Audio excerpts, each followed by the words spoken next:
Vamos a comenzar con la novena sesión del curso y vamos a retomar un poco el asunto de la novela para, digamos, un poco cerrar esto que decíamos el día de ayer sobre cómo, digamos, a partir de los personajes, concentrándonos en los personajes y no tanto en la anécdota o el narrador, podemos ir estableciendo la estructura y la organización literaria del texto narrativo en principio, que después va a ser retomada para, digamos, la transfiguración del texto propiamente literario en una configuración ya propiamente literario-fílmica, un poco como decía Alessandro, ¿no?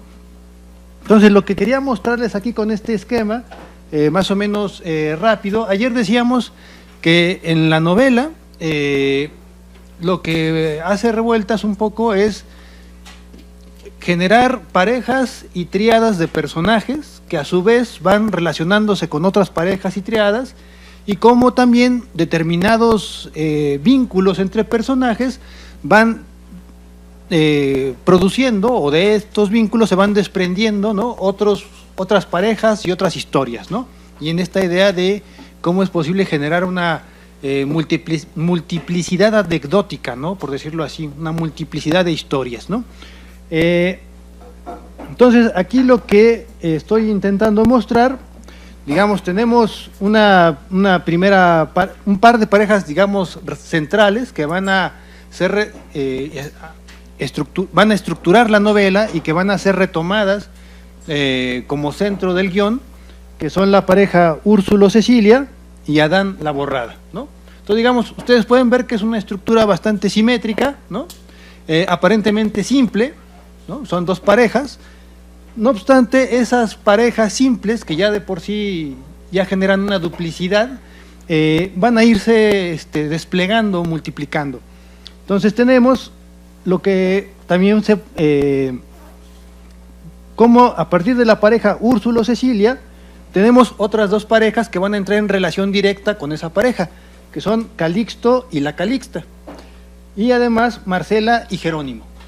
Entonces, Marcela y Jerónimo, Calixto y la Calixta, forman parte del ámbito, digámoslo así, existencial, de la vivencia, de las singularidades de Cecilia y Úrsulo, ¿no? Son personajes vinculados a esta primera pareja.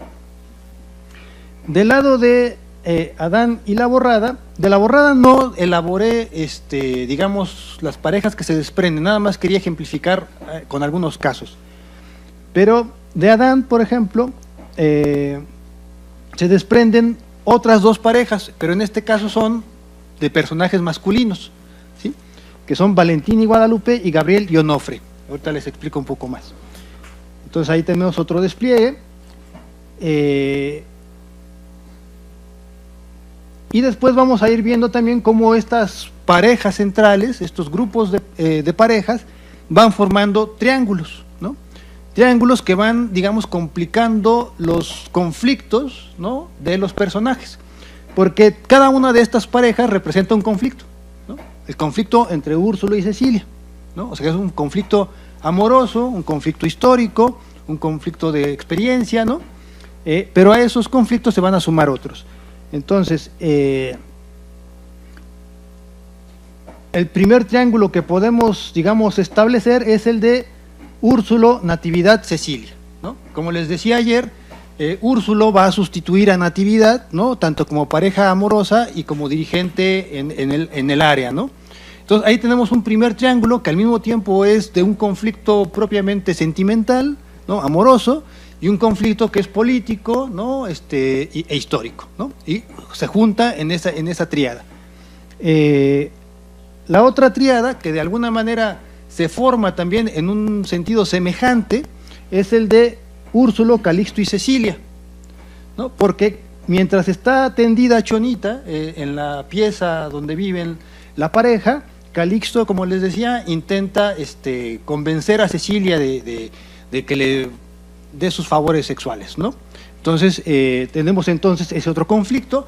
Evidentemente, ahí se genera el conflicto entre celos, rechazo, rencor, disputa, entre Úrsulo, Calixto, ¿no?, como antes, digamos, como paralelamente está el de Úrsulo, Natividad, porque aunque Natividad ya no está presente en el presente de la narración es, digamos, una especie de espectro constante, ¿no? Y siempre es amenazante la presencia espectral de Natividad en la relación de Úrsulo Cecilia, ¿no? Entonces, ahí ustedes pueden ver cómo también nuevamente estamos trabajando con dos parejas de tríadas, digámoslo así, ¿no? Entonces, y este despliegue estructural de los personajes de Revueltas, que queda, creo que más o menos claro en este ejemplo sobre el luto humano, podemos también notarlo en otras novelas de Revueltas, ¿no? Por ejemplo, en Los días terrenales tenemos prácticamente el mismo triángulo estructurante de la historia. Así como aquí tenemos el triángulo Úrsulo, Cecilia, Natividad, ¿no? Natividad, un dirigente asesinado, Cecilia, alguien que ama a ese dirigente, y Úrsulo, que sustituye, en el doble plano político amoroso. En Los días terrenales, el lugar que ocupa Cecilia lo tiene Julia, el lugar de Úrsulo es el de Fidel, y el de Natividad es el de un dirigente cuyo nombre ahora no recuerdo, pero que también muere como parte de una huelga obrera, ¿no? Entonces, el triángulo es casi el mismo, pero las novelas son completamente diferentes, ¿no? Entonces, como les decía, a mí por eso me llamaba tanto la atención este comentario que hizo Paula sobre las singularidades, ¿no? O sea, realmente cada novela también va a trabajar sobre las singularidades, ¿no? Aunque sus estructuras son reiterativas, ¿no? Esta estructura del melodrama, o de la tragedia, o de la comedia, ¿no? Todo eso es realmente antiquísimo, ¿no? Como les decía, o lo sugería o lo señalaba en la sesión pasada o pasadas, Bakhtin tiene varios estudios de poética histórica donde de lo que se ocupa es de analizar todos estos núcleos estructurantes que aparecen a lo largo de la narrativa en la historia desde lo que se llama la novela antigua, ¿no? Entonces, realmente seguimos trabajando con estructuras que tienen una gran carga histórica de reelaboración, retrabajo, ¿no? Y que siempre van a estar vehiculando significados o significaciones o singularidades distintas, ¿no? Pero estructuralmente los núcleos son muy fuertes, ¿no? Digamos, esa es una de las grandes ventajas de lo narrativo, me parece, ¿no? Sus estructuras son tan fuertes, tan sólidas, tan funcionales, que pueden ser aprovechadas o estar presentes en vehículos expresivos completamente distintos, ¿no? O sea, cine y literatura, por ejemplo, ¿no? Entonces, como les decía, esto lo podemos encontrar en otras novelas de Revueltas. Y bueno, un poco acá retomando, ya habíamos señalado el triángulo, digamos, amoroso, pero también está el triángulo político, histórico, que es el de Úrsulo, Natividad, Adán, ¿no? Es decir, Adán, asesino de Natividad, Adán, que planea matar a Úrsulo, pero no lo logrará, ¿no? Y ahí es donde entra otra tríada, que es la de Úrsulo, Adán, el cura. El cura, que será el asesino de Adán, ¿no? Y que Úrsulo irá por él en la noche en que muere ¿cómo se llama? Chonita, ¿no? Entonces ahí tenemos otro triángulo, otra tríada de personajes que entran en relación y estructuran una parte de la historia. Y bueno, también señalé, y del cura, aquí me parece interesante también señalar que del cura se desprende una tríada, ¿no? O dos parejas, dependiendo cómo lo podamos organizar eso. Lo que pasa es que está Timoteo, un hombre zapoteca, una mujer agonizante y Eduarda. Eduarda es una prostituta, ¿no? Los tres personajes tienen una relación en algún momento con el cura, en la juventud del cura, cuando es seminarista, me parece casi todos. No, el zapoteca me parece que el hombre zapoteca es cuando es seminarista y los otros son en otros momentos, ¿no? Pero y Timoteo es como el sacristán, digamos, ¿no? Es como el intermediario entre los feligreses y el cura. Pero Timoteo solamente está referido, lo que sí se cuenta ya anecdóticamente, algo que sucede como anécdota dentro de la novela, es lo que le pasa al cura con el hombre zapoteca, al cura con la mujer agonizante y al cura con Eduarda, ¿no? Ahí también ustedes pueden ver que, aunque Timoteo es una figura casi incidental, también tenemos dos parejas, digamos, de hombres y dos parejas, perdón, una pareja de hombres y una pareja de mujeres organizando tres historias dentro de la experiencia particular del cura, ¿no? A eso me refería un poco también cuando les decía que a partir de un personaje, ¿no?, se va desplegando otro ciclo de historia, ¿no? Digamos, si uno leyera nada más las pequeñas historias que ocurren con el hombre zapoteca, la mujer agonizante y Eduarda, tendríamos historias completas incorporadas al flujo de la novela, que lo que van a hacer es reforzar significados o reforzar también tendencias dentro de la estructura principal de la novela, ¿no? Por ejemplo, es muy claro el contraste entre la mujer agonizante y Eduarda, porque la mujer agonizante manda a llamar al cura en el momento, pues, en el que se supone que está a punto de morir, y realmente lo que la mueve es una especie de deseo no expresado por el cura. Y el cura es, digamos, todavía un hombre que no sabe si desea o no a la mujer, y tiene una reacción equívoca. La mujer se descubre de las sábanas, digamos, y se muestra absolutamente desnuda, ¿no? Y hace parecer que el cura quería aprovecharse de ella, ¿no? En realidad es toda una cosa así muy escabrosa ahí, ¿no? Y donde se supone que la mujer es una mujer devota, que quiere seguir los ritos adecuadamente y todo esto, una mujer formal, ¿no? En fin, el cura se siente completamente descolocado, ¿no?, fuera de la situación. Me parece que es ahí mismo cuando se encuentra con Eduarda, que es una prostituta, ¿no?, aparentemente una mala mujer, una mujer que no obedece la religión, una mujer, digamos, también muy carnal, ¿no?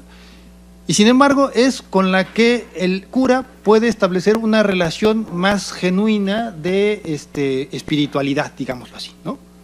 Entonces eso es bastante interesante, ¿no?, en este asunto. Ahora, el hombre zapoteca en realidad no entra tanto a actuar en esa triada. Ustedes ven que arriba le puse la palabra perro, ¿no?, porque esa es la historia, otra historia que se genera a partir de ese hombre. El hombre zapoteca lo que hace es que mata a un perro, ¿no?, y siente después, y ese es su pecado, y por eso va con el cura, que cuando mató al perro mató a Jesús, o sea, a Cristo, ¿no? O sea, esa es su asociación, digamos, ¿no? Digamos que para los efectos prácticos de la anécdota, lo que ocurre es un sacrificio, el sacrificio de un animal que genera una culpa, ¿no?, y una situación, digamos, que el personaje no sabe bien cómo manejar, ¿no? Entonces por eso va y se confiesa. Bueno, este personaje en realidad lo que hace es entrar en relación con Onofre, que también tiene una historia sobre un perro, y que es un perro al que también se termina sacrificando, ¿no?, y de una casi por como castigo para el perro porque no se calla, ¿no? Me parece que lo cuelgan.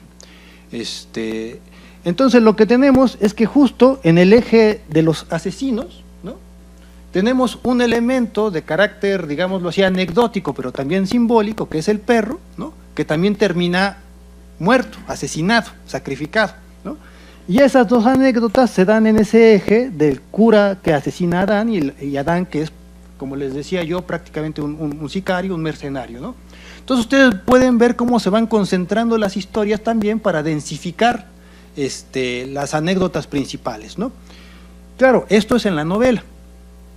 En el guión, estos elementos no se van a retomar, porque se va a simplificar la historia y se van a alterar algunos elementos también para lograr otro tipo de densificación, a pesar de que se adelgaza el número de historias que se están contando, ¿no? Bueno, algo que también quería yo comentarles es que más o menos, sin que sea un ejercicio forzado, digámoslo así, pero hay cierta paridad de género en la novela, ¿no? Es decir, casi es el mismo número de personajes masculinos que femeninos, ¿no? Ahora, eso seguramente no tiene nada que ver con una cosa de teoría de género ni nada por el estilo, ¿no?, sino más bien con la necesidad de la historia, ¿no? O sea, básicamente se están contando historias de conflictos de parejas heterosexuales, básicamente, ¿no? En esta novela. En otras novelas de revueltas, los conflictos de pareja ya no solo van a ser heterosexuales, van a ser homosexuales, bisexuales, ¿no? Y de otro tipo, ¿no? Pero en esta primera novela extensa de revueltas, ¿no? Más extensa que Los muros de agua, está concentrado en ese asunto, ¿no? Entonces hay un número semejante de personajes de ambos sexos, ¿no? Ahora, ¿qué es lo curioso? Yo les decía ayer que Natividad y Chonita, ¿no? Son dos personajes que básicamente importan en la historia porque están muertos, ¿no? O porque mueren. De Natividad sí se cuenta en la novela parte de su historia, porque se cuenta a partir de la conversación que tienen Natividad y Adán, ¿no? Adán encargado de matar a Natividad, pero en realidad nos enteramos de esa historia de Natividad a través del recuerdo de Adán y del narrador, ¿no? O sea, no está en efecto presente. Chonita, les decía, es esta personaje que aparece, la niña que aparece tendida al principio en la habitación y que los campesinos, los trabajadores agrícolas se la tienen que llevar, ¿no? En esta especie de funeral en medio del diluvio y la van cargando, ¿no?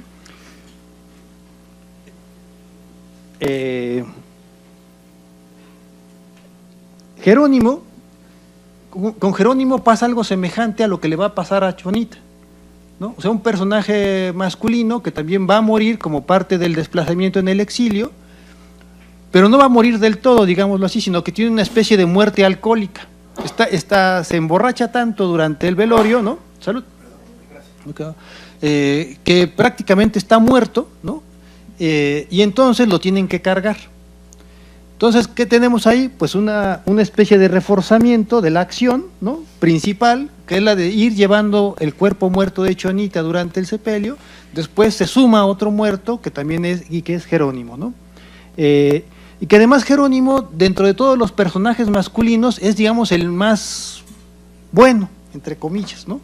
El menos conflictivo, el que se pregunta por las cosas, el que tiene aprecio por Marcela, ¿no? Y cuando Marcela dice, sí, bueno, ya déjenlo, ya no hay que cargarlo, entonces se siente completamente abandonado, porque en su muerte alcohólica me alcanza a oír algo de lo que ocurre en el exterior, ¿no?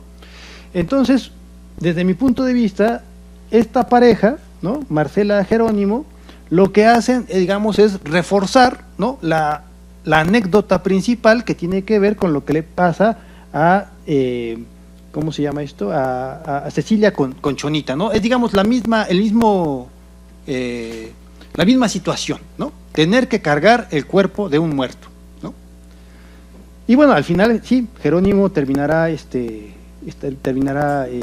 muerto en efecto, ¿no? Y entonces, digamos, estos despliegues de parejas o triadas de personajes no solo tienen la intención de contar más cosas, ¿no?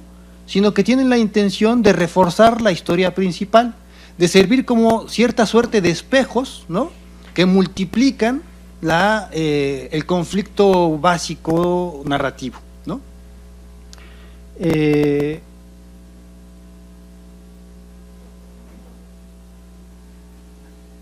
Bueno, yo creo que eso es más o menos en general lo que yo intentaba decirles ayer, un poco de manera más expositiva. Ahora me parecía que era interesante verlo con una cierta fijación sobre el papel, ¿no? Viendo estas relaciones, ¿no?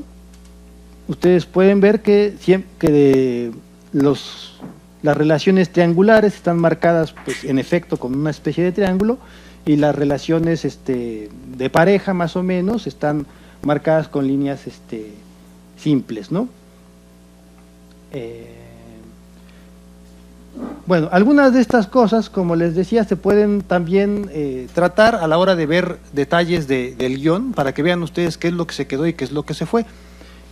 Por ejemplo, todo lo que está Valentín, Guadalupe, Valentín y Guadalupe son dos personajes cristeros que van a morir a manos de Adán, y con la no complicidad, pero sí, digamos, con la mirada silenciosa del cura, ¿no? El cura no va a salir en defensa de los cristeros, que se supone que son parte de su fe, ¿no? Y de su grupo político.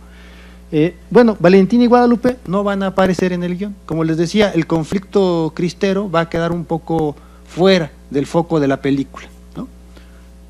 Me parece que esa decisión tiene que ver también con, en el guión, privilegiar la historia de la huelga agrícola, ¿no? O sea, quizás era demasiado dos conflictos tan fuertes, ¿no? O sea, ya ayer Alessandro añadía otros criterios que podrían estar jugando aquí, pero ahora quisiera yo añadir ¿no? O sea, otra razón quizás para no incluir el conflicto cristero, además de su explosividad y su cercanía en el tiempo, quizás tiene que ver con esto de que en lo que nos estamos concentrando en el guión es en la huelga. Es decir, la película sería más una película sobre la huelga, ¿no? Agrícola, cuando en la novela, digamos, la huelga agrícola es parte de toda una especie de proceso histórico más amplio, ¿no?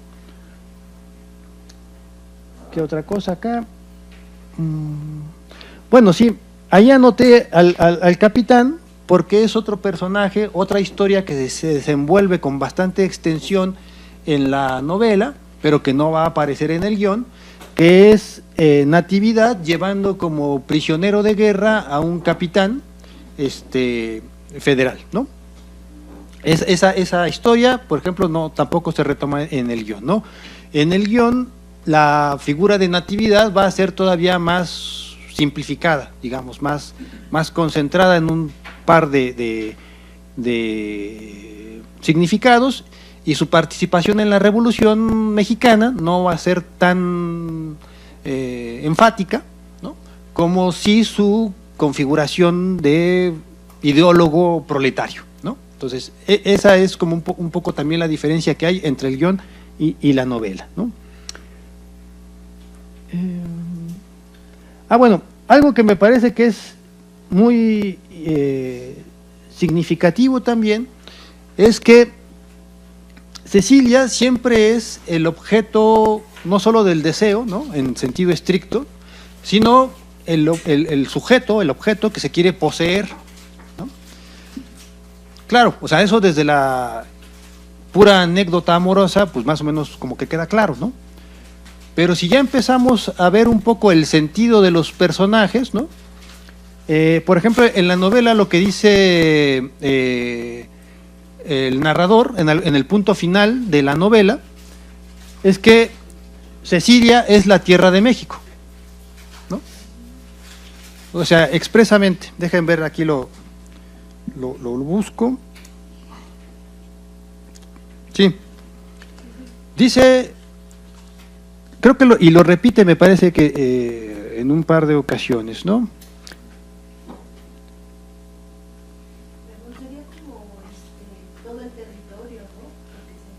O sea, por un lado significaría personificaría todo el territorio, pero en sentido estricto, casi en la página final de la novela dice: Cecilia era la tierra, las 15 hectáreas de Úrsulo.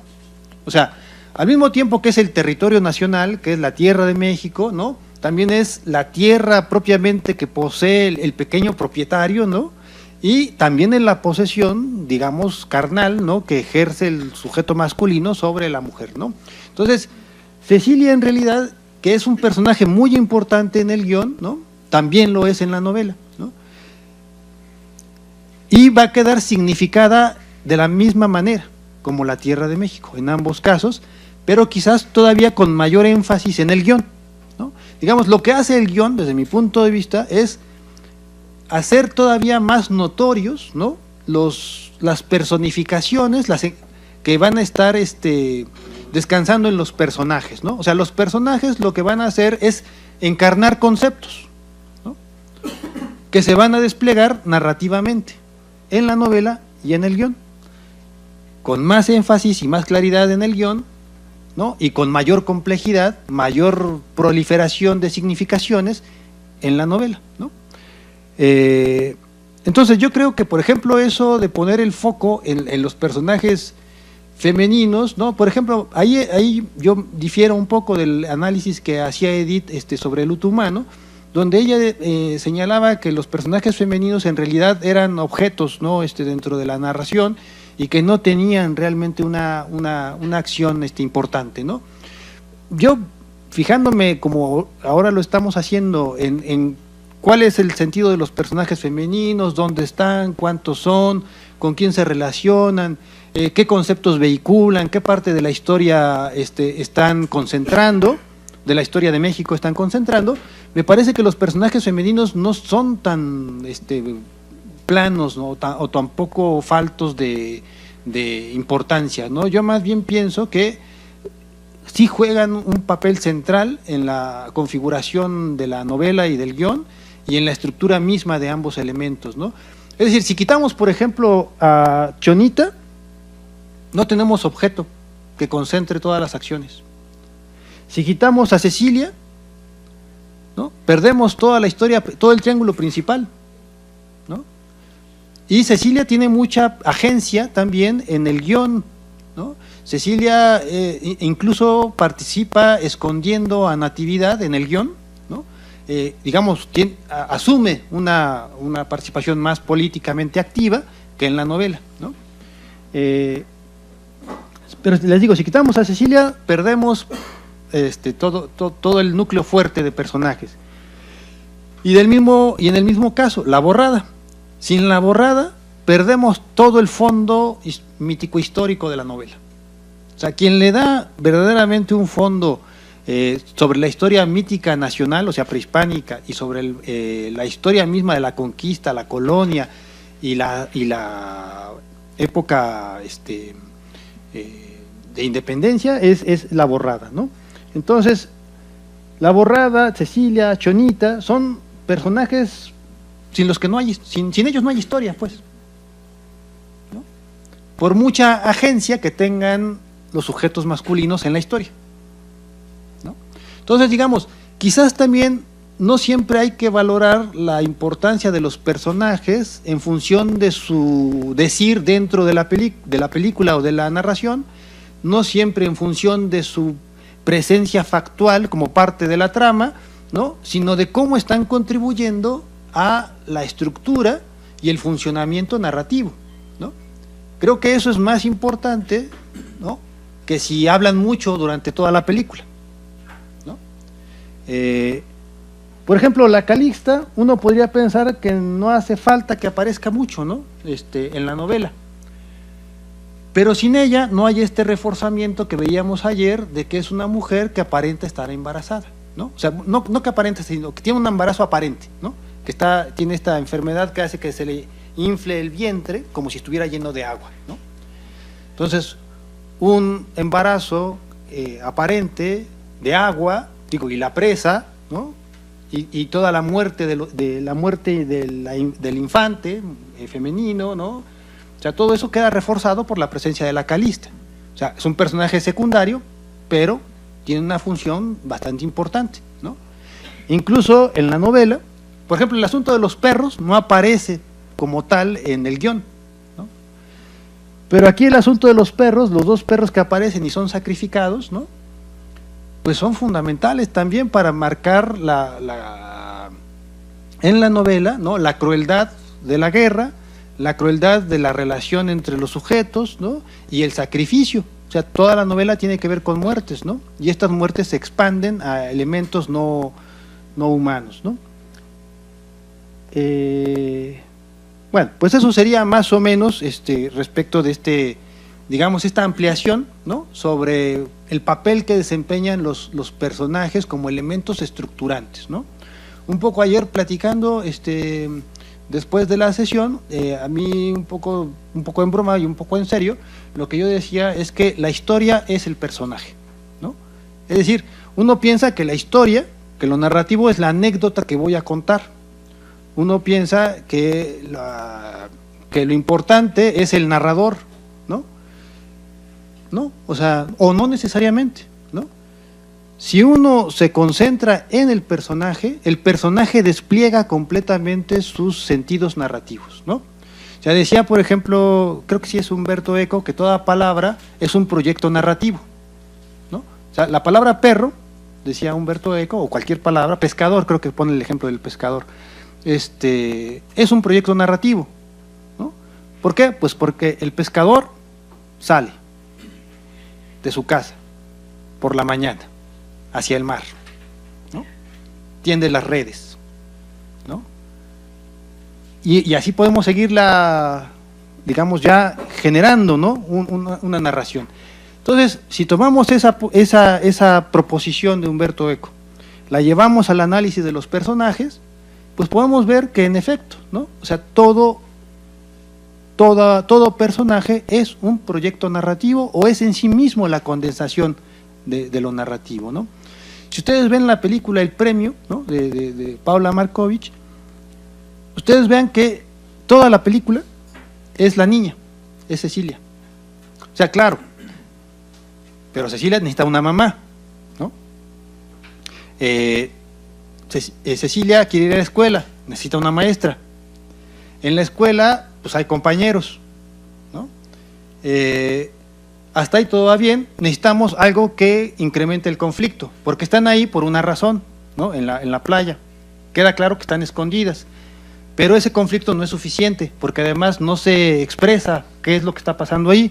Entonces necesitamos un conflicto exterior. Llegan los militares, ¿no? Piden que se escriba una composición, que es lo que se hace en las escuelas, también no hay un concurso, ¿no? La escribe, ¿cómo se llama? Cecilia, y lo que dice es lo que no se puede decir, ¿no? Los militares se llevaron o mataron a, no me acuerdo quién, ¿no? De sus familiares, ¿no? Se dan cuenta de que eso es una cosa que puede desatar un conflicto mayor, ¿no? La mamá y la hija van con la maestra, ¿no? Por la carta, la recomponen, piensan que está solucionado el asunto, pero como les decía, la niña lee, es inteligente, le gusta, ¿y qué pasa? Pues que se gana el premio de la composición. O sea, pero como ven, todo el despliegue narrativo, toda la serie de conflictos tiene que ver con la niña, ¿no? O sea, sin niña no hay película. Entonces, un poco es la proposición, me parece, que podemos hacer también en este caso, ¿no? Uno siente a veces mucho, digo, normalmente uno como parte del, o sea, digamos, uno está más trabajando en la parte académica, ¿no? Y de lectura de las obras y crítica y todo eso, ¿no? Y uno siempre tiene miedo de ponerse a escribir, ¿no? Uno es muy bueno diciendo cómo hacen los demás las cosas, ¿no? Pero ya ponerse uno a hacerlas, pues ya es otra cosa, ¿no? No es lo mismo. Pero incluso buscando una posibilidad para que, como decía también Paula, pudiera haber una mayor comprensión de cómo opera el proceso creativo, esa cosa rara y con ese nombre tan feo, ¿no?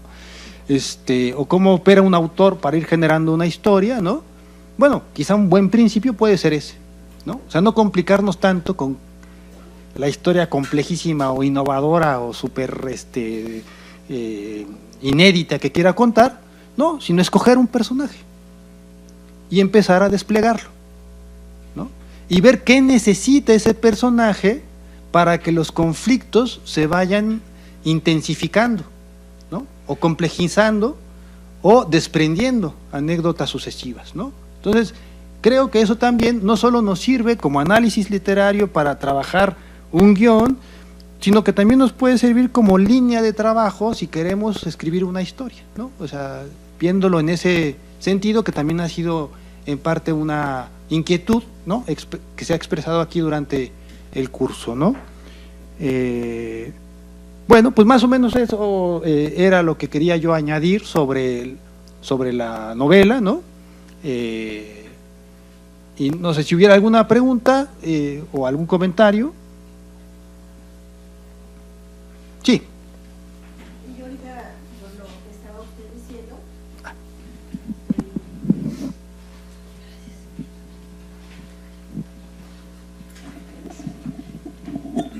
en este momento estaba reflexionando sobre su comentario de que la historia es el personaje en la novela. Este es el luto humano, ¿verdad? Ajá.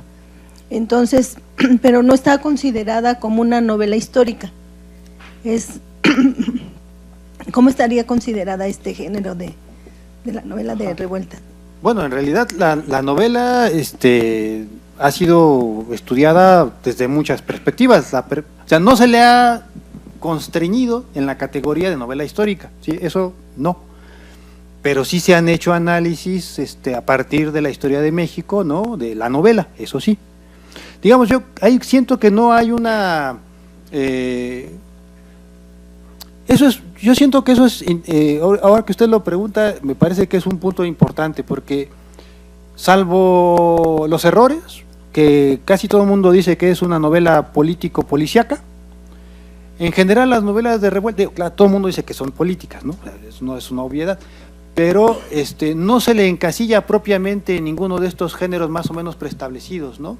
Los análisis son bastante abiertos y amplios, y hay desde los que se ocupan en el caso del luto humano, del trasfondo histórico, como los que se ocupan del trasfondo mítico, del trasfondo mitológico. También hay un poco los que se ocupan de ver cuáles eran los conflictos que tenía o no revueltas con el estalinismo en esa época, ¿no? Algunos piensan que es una novela que todavía Revueltas está muy cerca, ¿no?, de los parámetros de una cierta ortodoxia comunista, ¿no? Yo creo que no, pero o sea, son más o menos en ese… Bueno, también como el libro de Edith Negrín, ¿no?, es un análisis muy bueno, extensísimo, a partir de dos conceptos que son la paradoja y la dialéctica, ¿no? O sea, para Edith Negrín lo que articula la narración y es uno de los grandes aportaciones de Revueltas a la configuración novelística es este trabajo con las paradojas, ¿no? O sea, ¿cuál podría ser una no sé cómo… Una paradoja aquí, por ejemplo, así desde el puro plano anecdótico, es la del cura, ¿no? O sea, el cura es el asesino del asesino, ¿no? O sea, ¿cuáles son las implicaciones simbólicas, históricas, ideológicas de eso? Bueno, eso ya podemos empezar a elaborarlo, ¿no? Pero en principio es una paradoja. Se supone que los curas pues, tendrían que ser los primeros en obedecer aquello de no matarás, ¿no? Entonces, bueno, Revueltas plantea muchos conflictos así. Ahora, si yo digo el asesino que mata al asesino, pues eso suena bastante dialéctico, ¿no?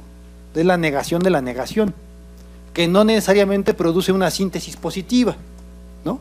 Que surge de esa negación de la negación planteada en términos puramente estructurales, ¿no? Entonces, o sea, un poco lo que intento decir es que me parece que en el caso de Revueltas sus novelas no han sido constreñidas a una tipología de subgénero, ¿no? O género específico. Al contrario. ¿Alguien más? ¿Alguna? ¿Diego? No, igual me llama la atención porque me recuerda mucho este tipo de construcción que hacía Dostoyevsky, que es justo lo que decían varios críticos de Dostoyevsky, dicen que sus novelas, en vez de crecer, digamos, sintagmáticamente, crecen paradigmáticamente, ¿no? Y que de alguna manera por eso los personajes, incluso como que hay, digamos, como hay capas temporales hacia adentro de los mismos, ¿no? Un poco como lo está sugiriendo, ¿no? De estas, digamos, configuraciones mítico-históricas, ¿no? Que de pronto parece que es lo central o lo que más le importa articular a Revueltas, ¿no? Más que, digo, no conozco la novela para decirlo, ¿no? Pero por lo que tú dices, ¿no? Más que la parte sintagmática que tendría que ser como de la pura acción, ¿no? Y que eso, digamos, en términos narrativos, digamos, para televisión y para cine, ¿no? Es mucho más difícil digamos, de plasmar, porque pues nosotros estamos, digamos, como que el cine y mucho más la televisión, como que hay digamos, como una tiranía de la trama, ¿no? Que implica justo como que esta constante sucesión de eventos, ¿no? Y la falta de ellos hace que sea muy difícil de llevarlo, digo, para un tipo de cine ¿no? Esa es una. Y digo, sobre lo que decías un poco de qué es más importante, el personaje o la historia, ¿no? Que es una discusión de nuevo, que viene desde Aristóteles, que decía que era más importante la trama, ¿no? Un poco porque tú podías cambiar al personaje, ¿no? Decir, pues en vez de que sea Cecilia, ¿no? Pues vamos a ponerle otro nombre, ciertos rasgos diferentes, ¿no? Pero lo que importa es la acción que hace, ¿no? Las acciones que hace. Es ¿no? que eso es el personaje es la acción, o sea, no el nombre ni los detalles, sí, ¿no? Que justo tendría que ver, digamos, el debate es se aclararía o se aclara mucho por la definición que das del personaje, ¿no? Como lo defines. Pero, por ejemplo, justo en las series de televisión, entre más extensas, es más importante los personajes que en otro tipo de narraciones más chiquitas, a donde el personaje no es tan importante, ¿no? Claro. Ahora, bueno, y sobre los nombres, no es que no importen los nombres, sí importan los nombres, ¿no? O sea, que Adán se llame Adán, ¿no? O sea, si a Adán le hubiera puesto otro nombre, Revueltas en la novela, no es el mismo efecto. O sea, porque ya, digamos, también hay como nombres que ya en sí mismos condensan toda una historia, digamos, ¿no? Del nombre. Están, como diría Bakhtin, saturados ideológica e históricamente, ¿no? Entonces, un nombre como Adán está absolutamente saturado de un sentido bíblico. Pero además de un sentido bíblico, de un principio, ¿no? Y como les decía ayer, la novela habla del principio de una nación, o sea, cómo nace una nación. Entonces, el personaje se llama Adán, ¿no? Y Adán aquí es, digamos, lo que normalmente entendemos como Caín, ¿no? Es decir, todo eso, digamos, o sea, en cierto sentido tienes razón, ¿no? O sea, el nombre importa, pero también importan todas las acciones asociadas a ese nombre, ¿no? Y también lo que pasa mucho con Revueltas es que ciertamente en algunos casos no le pone exactamente los mismos nombres a los personajes con los que empieza a escribir el texto narrativo, ¿no? O sea, en sus esquemas, cuando uno ve sus esquemas, sus apuntes, tiende a cambiar los nombres ligeramente a veces y a veces radicalmente, ¿no? Por ejemplo, la novela incluso, el luto humano no se llamaba así en el principio, ahora no me acuerdo cómo se llamaba, a ver si luego les digo, pero tenía otro título, ¿no? Natividad, ándale, algo así, sí. Entonces, y ustedes pueden ver también aquí otro paralelismo entre Natividad y Adán, o sea, son dos orígenes, ¿no? Natividad es el nacimiento, pues, ¿no? Y Adán es el primer hombre, ¿no? Entonces ahí también estamos reforzando conceptualmente el asunto del principio, ¿no? El asunto de un nacimiento, el asunto de un proceso en desarrollo, ¿no? Todo esto. Y en ese caso, además, estamos, digamos, remitiendo a un contexto bíblico, ¿no? Y bueno, y la borrada, como ya les he dicho, no tiene sobre todo este trasfondo prehispánico, ¿no? Además, la borrada. O sea, fíjense qué significativo es el nombre de la borrada para una mujer indígena, ¿no? O sea, es de una precisión, digámoslo así, porque, digamos, en los estudios sociológicos, históricos, etcétera, que más o menos a los que hemos tenido acceso, uno puede notar que siempre son las mujeres, digamos, las que pasan inadvertidas en un montón de actividades, ¿no? Que desempeñan y que siempre son, digamos, en la escala de la pobreza, siempre son las mujeres, niñas indígenas, ¿no? Las que más padecen, ¿no? Es decir, se concentra en ellas la crueldad histórica, digamos, ¿no? Entonces, que aquí se llame la borrada, que además fue un poco lo que pasó con los pueblos originarios, ¿no? No que hubieran desaparecido del todo como étnicamente, ¿no? Que también, ¿no? Pero, sobre todo, decía Revueltas en uno de sus ensayos, no contaron para la configuración nacional, ¿no? O sea, por un lado se les trató de asimilar y por otro lado se les sacó o sea, no contaban para los planes de construcción nacional. Y digamos, lo que él dice un poco es que para ellos la nación estuvo ausente, ¿no? O sea, era un pueblo que vivía en un lugar, en un territorio geográfico nacional, pero que para ellos no había nación, no contaban para los planes, ¿no? Entonces, ponerle la borrada, ¿no? a su personaje emblemático, ¿no? del pueblo indígena, ¿no? Más allá de que si se parece a la Malinche o no, ese ya es otra cosa, ¿no? O sea, ciertamente hay una relación explícita en la novela, ¿no? Con el personaje de la Malinche, pero me parece que todavía es más significativo lo otro, ¿no? O bueno, yo añadiría lo otro más bien, ¿no? Entonces, bueno, sí, lo del personaje y, digamos, quizás algo le habrá aprendido a Dostoyevsky, Revueltas, ¿no? Porque pues sí fue de sus lecturas iniciales, ¿no? Y bueno, sí. Yo lo que veía por todo lo que nos ha estado explicando, el gran mérito de Revueltas es, aunque haya leído estos textos del valioso escritor Dostoyevsky, pero sin embargo el poner la situación rusa a la situación mexicana, pues dista mucho de todo lo que los análisis ya sea políticos, sociales y políticos y yo creo que hasta económicos que hizo Revueltas. Yo desafortunadamente apenas he conseguido los libros y desconozco esa obra porque hace muchos años yo quería conseguir esta serie de libros y estaban extintos, o sea, yo no los encontré en ninguna librería y yo oía que tenía él unos puntos de vista muy buenos en la parte social, que era lo que me interesaba, y hasta apenas después yo creo que de 20 años o casi 30 aparecen estos libros de una persona con un valor literario y un valor, lo que comentabas, social, político y hasta económico de nuestro país, que sería como un apoyo literario y en muchos sentidos para todos los que estudiamos la evolución de nuestro país. Sí, bueno, yo creo que los textos de carácter histórico de Revueltas, los ensayos históricos, allá atrás y luego acá enfrente, ¿no? Primero atrás y luego… los ensayos de carácter histórico de Revueltas realmente son de gran precisión, ¿no? El debate que sostuvo, por ejemplo, con Cosío Villegas, ¿no?, sobre la historia de México en el 47, es fundamental y lo reconoce el propio Cosío Villegas, ¿no?, para una reconfiguración del pensamiento histórico, de la historiografía mexicana, ¿no? O sea, digamos, de alguna manera Revueltas aportó algo a la nueva historiografía mexicana a partir del debate con Cosío Villegas, ¿no?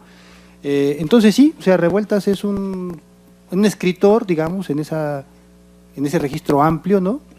Y bueno, aquí sobre todo a lo que nos referimos, tanto Diego como yo, digamos, es a la influencia literaria, ¿no?, en la estructuración narrativa que pudo haber tomado Revueltas en parte de sus lecturas de Dostoyevsky o de Proust o de todos ellos, ¿no? Sí. Allá. Sí, bueno, yo pues no sé si va un poco relacionado a eso de esta idea de los personajes y todo esto, pero a mí, digo, no sé, me da la impresión todavía que seguimos pensando en la construcción de sentido, es decir, sentido como una construcción de una idea que tiene que ser, no sé, captada, ¿no?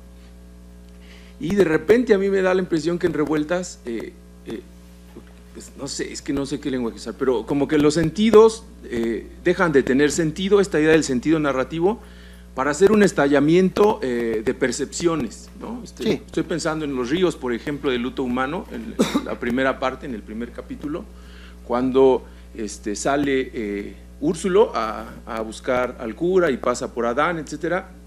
O sea, todo ese camino pues, es un camino oscuro, pesado, o sea, uno no ha llegado a la mitad, cuando uno realmente puede experimentar como cierta pesadez que propia del ambiente que está creando, es decir, quizás sea posible pensar en dos niveles, ¿no? Uno, el de la construcción de sentido, y otro como estas cosas de percepción que se van tejiendo, digamos, con la construcción de sentido, si se puede llamar así. Y en eso, porque ahí habría que pensar, ¿no? Yo he visto algunos trabajos que piensan en los ríos como personajes, etcétera, ¿no?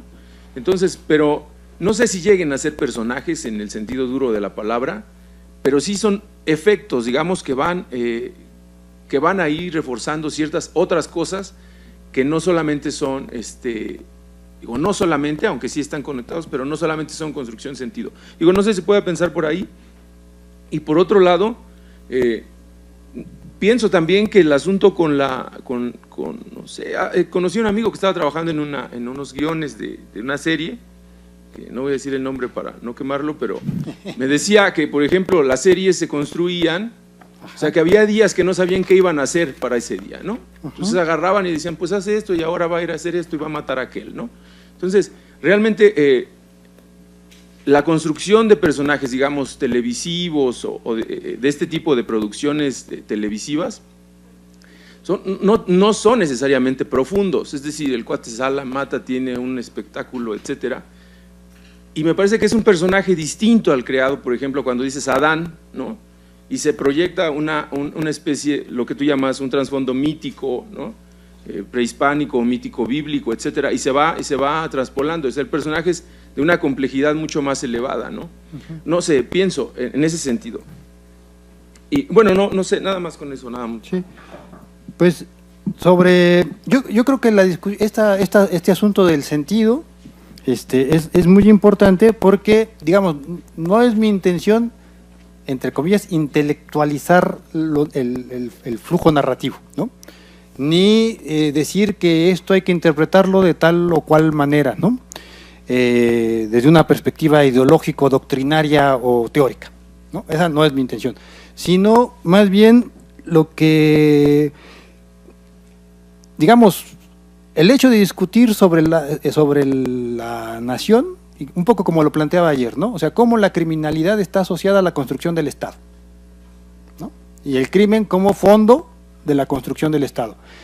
Digo, si eso no nos hace sentir nada, ¿no? Pues entonces sí me parece que estamos un poco fuera de la realidad, ¿no?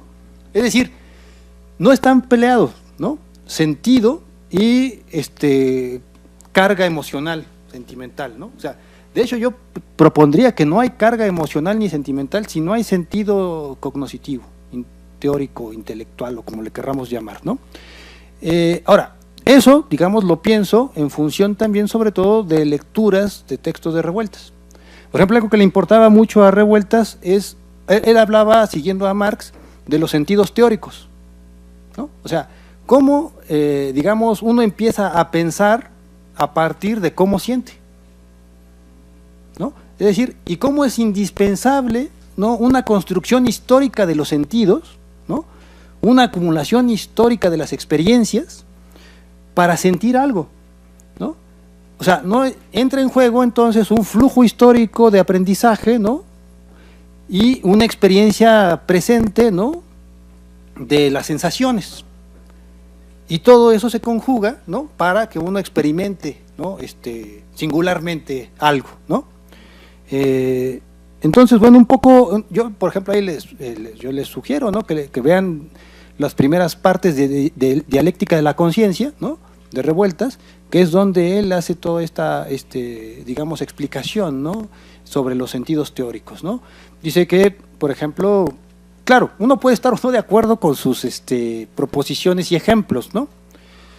Pero él, ahorita no recuerdo todo el despliegue que él hace ahí, ¿no? Pero, por ejemplo, sí dice que hay sentidos teorizantes que pueden disfrutar determinado tipo de música, ¿no?, que son, por ejemplo, la música sinfónica, pone él como ejemplo, ¿no?, podemos poner la que ustedes quieran, el jazz o lo que sea, ¿no? Dice, hay sentidos teorizantes que han acumulado, ¿no?, una serie de experiencias, informaciones, escuchas, ¿no?, para sentirse próximos y sentir algo y pensar algo con esa música, y están los sentidos teóricos que son los que la componen, ¿no? Es decir, dicho de una manera muy esquemática, ¿no? Pero un poco esa es la idea, ¿no? O sea, sentido, emoción e intelecto son un solo cúmulo, ¿no?, en la construcción literaria, en general pienso, pero en particular en Revueltas, ¿no? Eso. Es la lectura de Revueltas de los manuscritos económico-filosóficos, sí, sí. Sí, a él le importaba mucho justo ese periodo de Marx, ¿no? La Sagrada Familia también, sí. Entonces, sí, claro, o sea, además aquí estamos quizás haciendo énfasis en determinadas cosas, ¿no? Yo creo que es muy importante lo que tú acabas de enseñar, ¿no? Yo quisiera hacer una observación con respecto a eso. Porque sí me parece una observación importante, en el sentido también de que efectivamente en el luto humano hay una fuerte intención, yo creo, por parte de Revueltas, de representar y transmitir el sinsentido, lo absurdo, ¿no? O sea, la deconstrucción del sentido, más bien la desintegración del sentido. Entonces, en ese sentido, sí estamos ante una propuesta de cosmovisión. O sea, vamos de lo histórico a lo mítico, en el sentido de que vemos una cosmovisión. O sea, lo histórico se convierte en algo más de tipo cosmológico, ¿no? O sea, del universo de sentido y el universo sin sentido. Y a propósito de los personajes, pues me gustaría también pues, profundizar en el hecho de que, o subrayar, ¿no? De que el hecho de la importancia de los personajes en Revueltas no está nada más en la acción, sino en toda la introspección, claro, que es realmente impresionante. Y en eso también es muy dostoyevskiano, ¿no? Sí. O sea, es una introspección impresionante que hace Revueltas en el sentir de los personajes. Incluso el personaje de Adán es importantísimo también porque hay una introspección en el sentir del asesino, ¿no? O sea, cómo siente el asesino antes, después del crimen, ¿no? Eso sí, es bastante impresionante, todas esas páginas sobre eso. Y también en la parte inicial, el triángulo Úrsulo, Chonita, Cecilia, que eso es también paralelo, digamos, a lo que ocurre también en los días terrenales, donde hay un triángulo muy, muy semejante. Hay una introspección impresionante en el sentir de dos padres, o sea, del padre y la madre, que se les acaba de morir una hija, y donde va descubriendo incluso, digamos, lo inconfesable, ¿no? Que la dejaron morir. O sea, es bastante impresionante en ese sentido, la importancia del personaje en ese sentido. Sí, no, yo ahí anotaría un par de cosas, ¿no? Que justamente la introspección para Revueltas es acción, ¿no? O sea, o sea no es que sea flujo de conciencia, ¿no? O sea, la actividad mental es acción, pues, ¿no? Y por eso sus personajes piensan tanto y tienen tantos despliegues interiores, ¿no? O sea, de hecho, a Revueltas le interesaba mucho dejar claro eso, ¿no? Que la abstracción era una actividad, ¿no? O sea, la actividad, el ejercicio mental abstracto es actividad. Y de ahí que, por ejemplo, también le importara tanto el asunto de la lectura, ¿no? Como práctica de la libertad, digámoslo así, ¿no? O sea, como ejercicio libertario. Entonces, ahí yo estoy completamente de acuerdo con lo que tú señalas, ¿no? Y aprovechando lo que dijiste de la desintegración del sentido y la importancia de los personajes, ¿no? Aparentemente menos complejos, ¿no? Pero, por ejemplo, decíamos aquí de Jerónimo, ¿no? Que tiene ahí una especie de muerte alcohólica, ¿no? Y que es un personaje que está un poco al margen, por eso, porque se queda borracho y después está acá con una serie de alucines e imágenes completamente desaforadas, ¿no? Bueno, un personaje semejante también está en los días terrenales, que es Ciudad Juárez. Y que los dos acompañan el momento, digamos, del dolor de la muerte por la niña. Entonces, justamente ahí lo que pasa es que hay una especie como de tiempo paralelo en el que lo que se está desconfigurando, ¿no? Es ese tiempo más o menos ordenado de la vida, ¿no? Y hay una especie de paso a otro tiempo, ¿no? A otro modo de ver. Y creo que a Revueltas siempre bueno, al menos en estas dos novelas y en general, le interesa mucho el asunto de cómo actúa el azar en una estructura tan pensada, digamos, ¿no? O sea, cómo el azar siempre es un elemento indispensable en cualquier acción narrativa, ¿no? Y que justamente un poco este tipo de personajes como Jerónimo o Ciudad Juárez, ¿no? Introducen, ¿no? Ese elemento inmanejable, ¿no? O sea, que ya no depende del sujeto, que ya está suelto, ¿no? Que es el subconsciente o el impulso alcohólico o lo que sea, ¿no?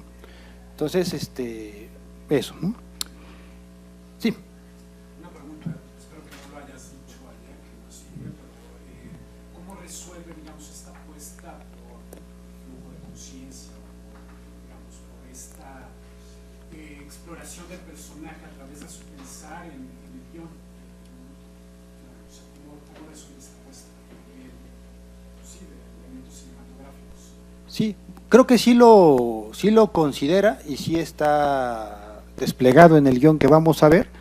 Yo traía unos ejemplos, de hecho, del guión, ¿no?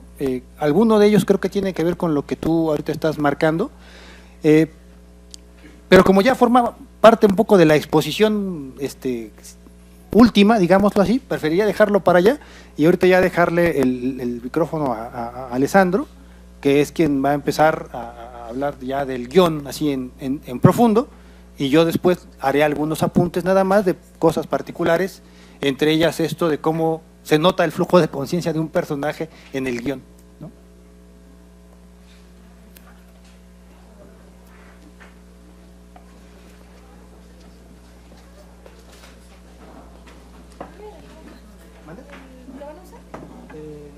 Yo creo que… Si no, para que se quede aquí. Sí. Bueno, pues ya José Manuel lo ha dicho, pero lo vuelvo a ver, aprovechando este esquema que nos permite verlo de forma muy clara. Básicamente en el guión lo que va a permanecer es el triángulo Úrsulo, Cecilia, Chonita, Úrsulo, Cecilia, Natividad, y el triángulo Úrsulo, Adán, Cura, con la pareja Adán la Borrada, ¿no? Que está en paralelo y en conflicto con la pareja Úrsulo, Cecilia y Natividad. Todo lo demás más o menos desaparece, ¿no? Del guión, o sea, o completamente desaparece, ¿no? Casi no hay, bueno, aparece Marcela, en una versión aparecía, creo, Calixto aparece un poquito, pero son realmente personajes marginales. Bueno, está también quizás menos marginal, pero que no aparece en ningún triángulo, es el jefe de la comunidad indígena, ¿no? El anciano de la comunidad indígena, que ahí también tiene un papel, y la herbolaria siempre, digamos, como personajes del pueblo indígena donde se va a esconder a Adán durante cierto tiempo. Bueno, además de la estructura de la acción y de los personajes, podemos considerar la estructura temporal, ¿no? El esquema que había mostrado ayer José Manuel, de la estructura temporal de la novela que había construido Edith Negrín.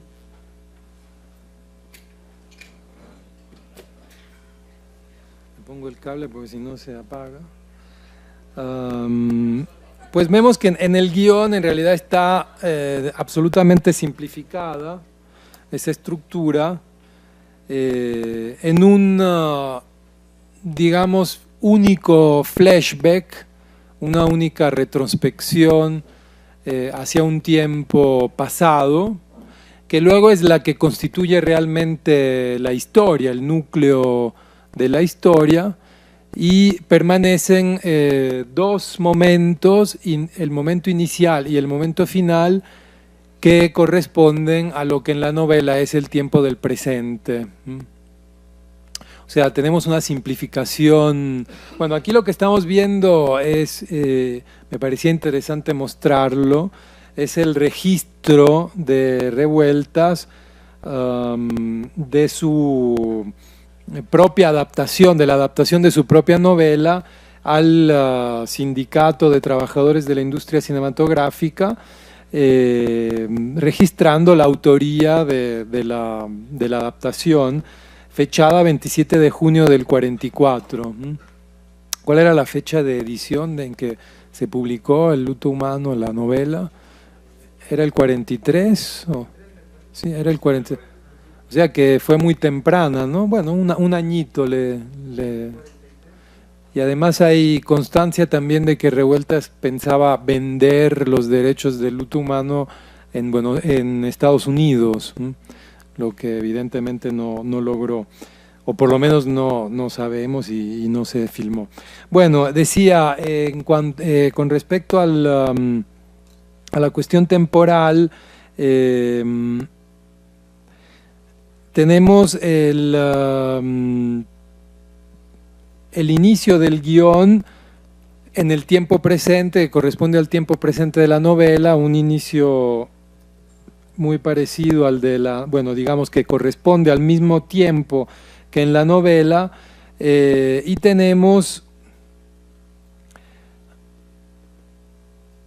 un flashback único, continuo, que corresponde al tiempo del pasado y que se concentra únicamente en el tiempo de la huelga del sistema de riego, o sea que no hay ninguna retrospección hacia la revolución ni a la guerra cristera, y luego hay un retorno a esa situación inicial del tiempo presente, para ya el desenlace y la conclusión de la historia, ¿no?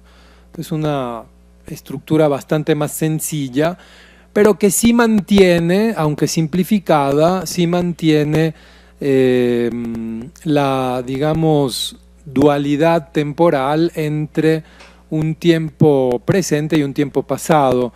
Y creo que también hay una estructura, digamos, que corresponde a una reconstrucción de lo que explica la realidad presente.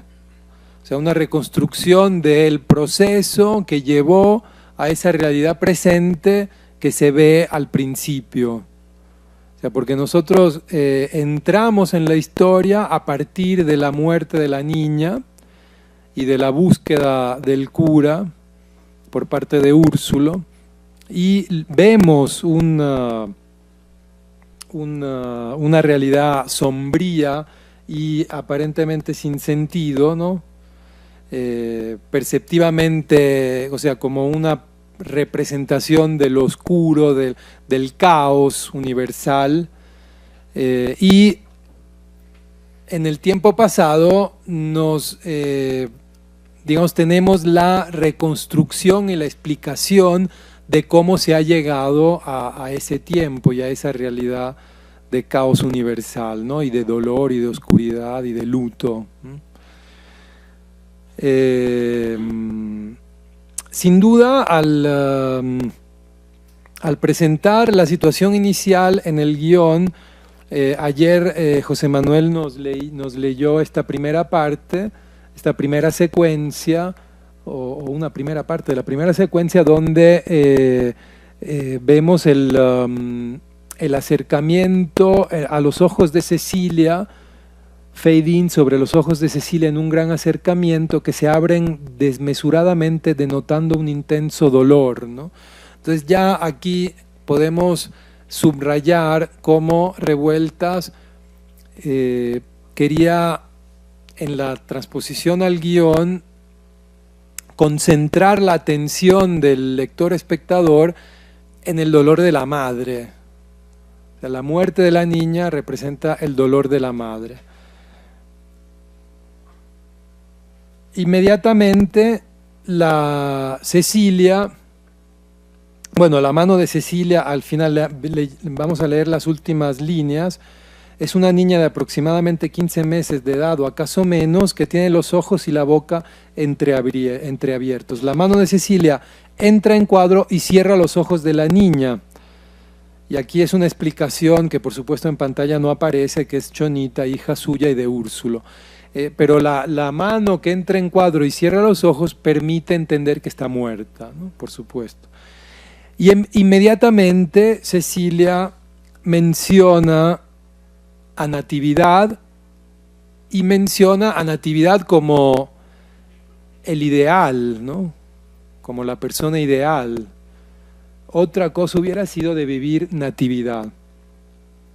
Y la cámara hace swing hacia un rincón del cuarto donde, sentado en una silla, se encuentra Úrsulo. O sea, el pobre Úrsulo aparece puesto en cuadro inmediatamente después de que se ha dicho que hubiese sido mejor que en su lugar hubiese estado Natividad, ¿no? O sea que ya inmediatamente Revueltas en muy poco tiempo está construyendo el triángulo, el conflicto como triángulo amoroso y, digamos, la posición inferior de Úrsulo en ese triángulo, ¿no? Y eso se subraya de forma muy clara, no es un misterio, no es algo enigmático, es totalmente explícito. Mejor no hubiera sido hija tuya, sino de Natividad, dice Cecilia. O sea, no es algo que se piense, en la novela es algo interno de los personajes, aquí se declara abiertamente. Y Úrsulo, más adelante, pregunta: ¿todavía quieres a Natividad? ¿Todavía lo quieres? Dime, ¿todavía lo quieres? Y el rostro de Cecilia vuelve a ensombrecerse, oprime contra su pecho el cadáver de Chonita y luego mira a Úrsulo sin responder. Sin embargo, en su mutismo es posible advertir la respuesta. Ama a una Natividad, ¿no? O sea, queda claro, aún sin tener la respuesta, que así es. Y poseído por un tremendo desaliento, Úrsulo sale de cuadro rumbo a la puerta, seguido por la mirada de Cecilia.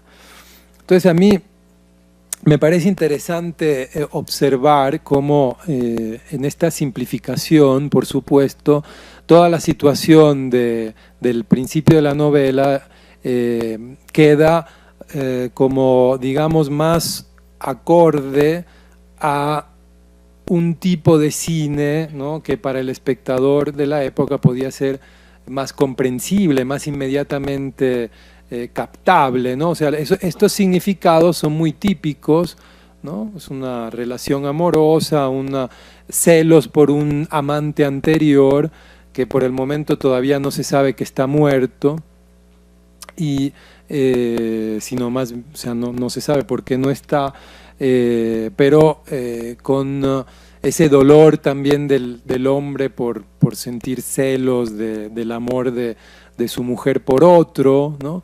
Y la muerte de Chonita como un dolor materno. O sea, significados, digamos, de alguna forma más coherentes con el sistema del cine de la época. Sin embargo, son significados que en la novela están presentes. O sea, no porque la novela hace el discurso del narrador en la novela haga una reflexión más compleja en la introspección de los personajes, no por esto deja de existir el plano de la relación y el plano de los celos, el plano del dolor por la muerte de la niña. O sea, es un nivel de relaciones entre los personajes que está presente en la novela y que en el guión se convierte en lo que permanece, ¿no?, en la adaptación.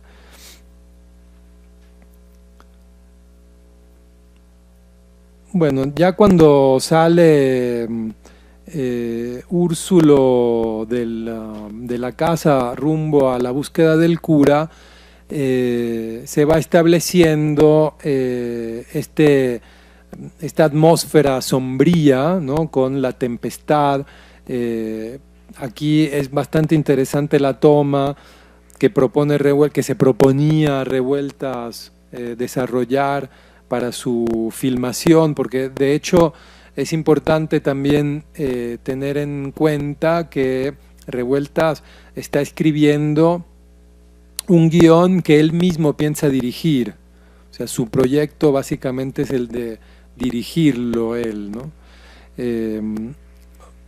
Teniendo a Álvarez Bravo como camarógrafo, como fotógrafo.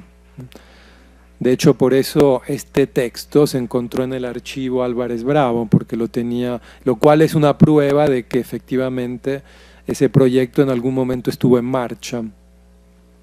Los pies de Úrsulo que caminan bajo la tempestad, puede advertirse cómo entre las piedras y el barro el agua corre furiosamente. Los pies de Úrsulo están calzados con humildes guaraches, caminan durante algún tiempo seguidos por la cámara, los relámpagos iluminan la escena. los mismos pies de Úrsulo caminando en la misma dirección, de pronto se detienen y caminan en sentido inverso, vuelven a detenerse para retomar el propio camino, por fin se detienen en definitiva y la cámara sube y pone en cuadro el rostro de Úrsulo que otea a derecha e izquierda tratando de orientarse, ¿no? Entonces el hecho de que se extravía el personaje se expresa, se significa a través de estas tomas de los pies que van como sin rumbo, que no saben a dónde ir en esa atmósfera sombría y oscura. Luego vemos el interno de la choza de Adán, ¿no? Y aquí se va a establecer claramente el odio, el conflicto, la enemistad que hay entre Adán y Úrsulo, cuando ya la misma Borrada le dice mejor agarra tu machete, y ya cuando Adán entiende que es Úrsulo, dice sí es Úrsulo, y la cámara desciende para poner en cuadro, en gran acercamiento, la mano de Adán que lleva el machete y que lo oprime fuertemente, ¿no? Entonces el detalle del machete es lo que significa de manera más clara la enemistad, el conflicto, ¿no?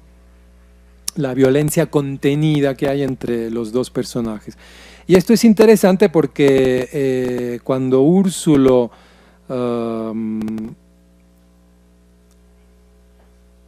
le dice a Adán, a Cecilia se le murió la niña, lo cual, bueno, también es interesante que diga a Cecilia se le murió la niña, Adán, la mano afloja el machete, ¿no?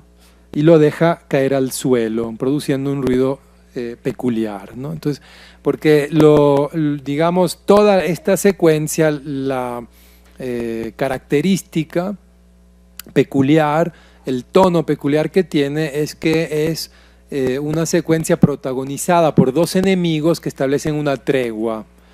Incluso uno le salva la vida al otro, pero ambos prometen luego matarse después, ¿no? Adán lo ayuda a ir a buscar al cura y promete que lo va a matar después, ¿no? Yo sí, ahora te ayudo, pero después te mato, ¿no? E igualmente hace Úrsulo, lo salva pensando que lo va a matar después, ¿no? Entonces es como un clima muy extraño de esta tregua del conflicto entre los dos.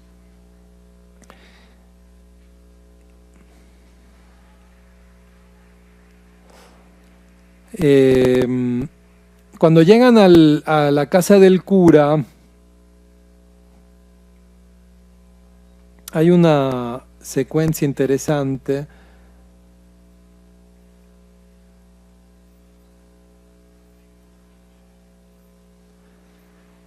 Cuando el cura dice, denme luz, ¿quiénes son ustedes? Y la mano de Úrsulo aparece en cuadro con un cerillo encendido, prende la vela que el cura lleva en la mano. La cara de Úrsulo, con su gestión del cura, la cara de Úrsulo está alumbrada por la vela del cura. El cura se aproxima a Úrsulo y alumbra el rostro de este arrimándole la vela. Todavía vive gente ahí. Tú eres Úrsulo, has sufrido mucho, tú y toda tu gente. Y el cura avanza seguido por la cámara y entonces entra en cuadro Adán, sobre el cual el cura hace la misma operación con la vela, alumbrándole el rostro. Tú eres Adán, debes muchos crímenes. Sí, padre. Entonces, este momento de alumbrar primero a uno y luego a otro es como un mecanismo, digamos, muy sencillo para establecer una oposición entre los personajes, ¿no? La dualidad entre los personajes. Y bueno, también desde el punto de vista del establecimiento de los valores de la historia, queda muy claro, ¿no?, que Adán es el malo, el asesino, y Úrsulo está, digamos, en el campo positivo de los valores.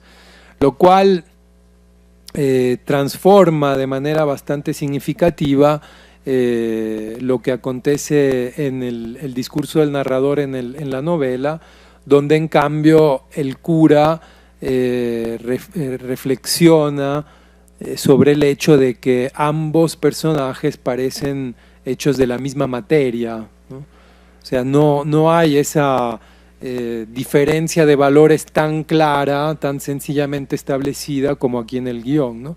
Como que el guión predilige, digamos, una oposición más evidente para que quede más claro, y todo esto responde, en mi opinión, a la idea de hacer una adaptación que funcione dentro de un nivel de complejidad, digamos, de capacidad de procesar la complejidad narrativa por parte del público y del sistema del cine de la época menor que la que tiene el lector de la novela, ¿no? Yo creo que sí hay una intención muy clara de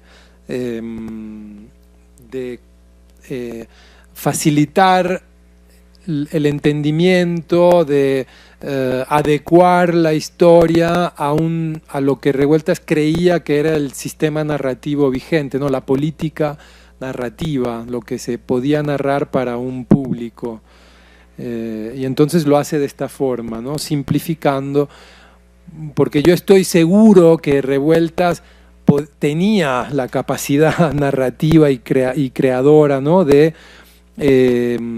plantear un guión diferente, ¿no? Plantear un guión con mayor complejidad en la historia, mayor ambigüedad, pero si no lo hace, no es porque no era capaz de hacerlo, sino porque es una decisión, digamos, de política narrativa, ¿no? En mi opinión. Precisamente para conectar con el público, para estar dentro del sistema comunicativo. Aquí es donde empieza el flashback o flashback del guión, justamente mientras el cura está alumbrando la voz de Adán. La cámara hace dolly dejando fuera de cuadro al cura hasta tomar en gran acercamiento el rostro de Adán. La voz del cura fuera de cuadro: después de que mataste a Guadalupe y Valentín tuviste que huir para esconderte de los vengadores. A tiempo que la voz del cura pronuncia sus líneas, el rostro de Adán se va aclarando paulatinamente y sobre él, en doble exposición, aparecen las corrientes aguas de un río. Ha cesado el ruido de la tempestad y ahora se escucha muy suave el rumor de un río. Bueno, el cura sigue explicando quiénes te protegían, te llamaran, pero lo que a mí me interesa era ver cómo en el rostro de Adán tenemos el flashback que nos lleva a una situación ya de luminosidad. Durante el día el río ya no está bajo la tempestad, es un río cristalino, la corriente del río, vemos la embarcación en movimiento, pero ya no vemos digamos, lo sombrío, la tempestad, y lo que vamos a ver es más bien una escena de unas lavanderas. Reflejados en el agua del río se ven los rostros de varias lavanderas que lavan su ropa.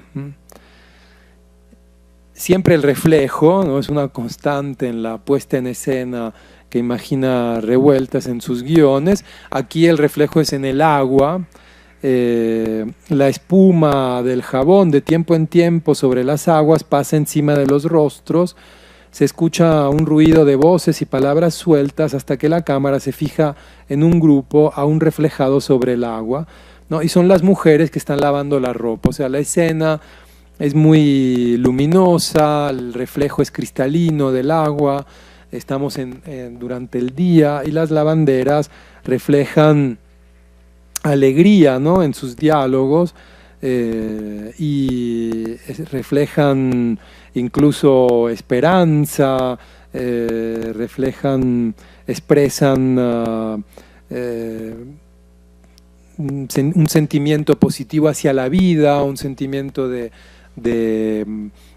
prosperidad incluso, sobre todo en las líneas de Cecilia. Más adelante,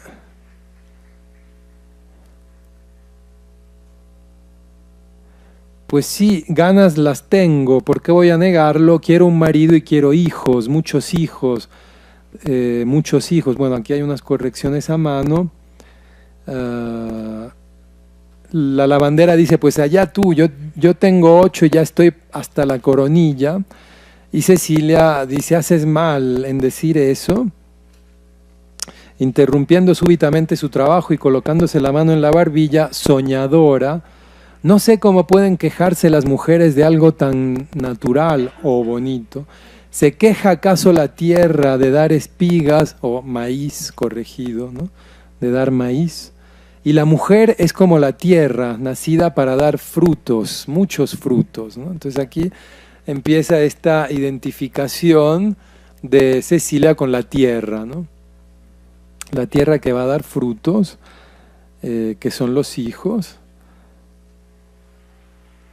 Y bueno, llega Adán y efectivamente la presencia de Adán siempre es una presencia que rompe los momentos felices, ¿no? Hace irrumpir la negatividad y la violencia, ¿no?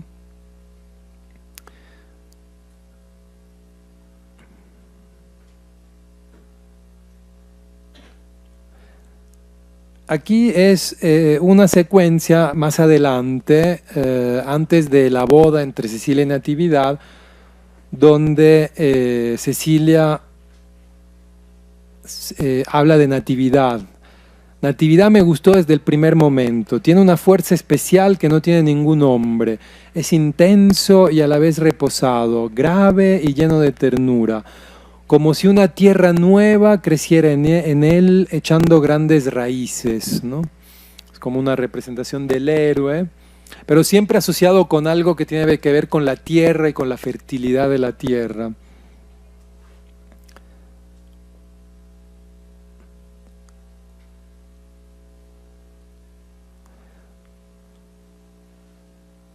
Había otra parte donde Cecilia hablaba de Adán como... Aquí, este es otro momento de un diálogo de Cecilia en otra secuencia, donde ella dice, vieras que me gusta Natividad, se lo llevaron a esconder a otra casa, pero yo lo sigo viendo, es fuerte, prieto, él sí parece de tierra, parece como un surco y huele a campo, a semilla.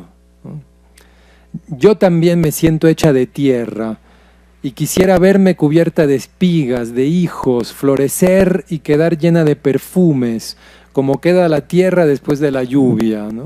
Entonces, estos diálogos claramente, ¿no?, construyen esta identificación de Cecilia con la tierra, Natividad con la semilla, ¿no?, que es la esperanza de una fertilidad, de una prosperidad que luego quedará frustrada, ¿no?, quedará destruida, pero que aquí se expresa de manera muy clara como una esperanza. Entonces la pareja Cecilia-Natividad queda asociada de una manera muy patente, muy evidente, con la tierra, la prosperidad, la fertilidad. Y eso en el contexto del sistema de riego, ¿no?, porque es el sistema de riego, la presa, lo que permite que esa tierra ahora sea fértil. Pero, mientras tanto,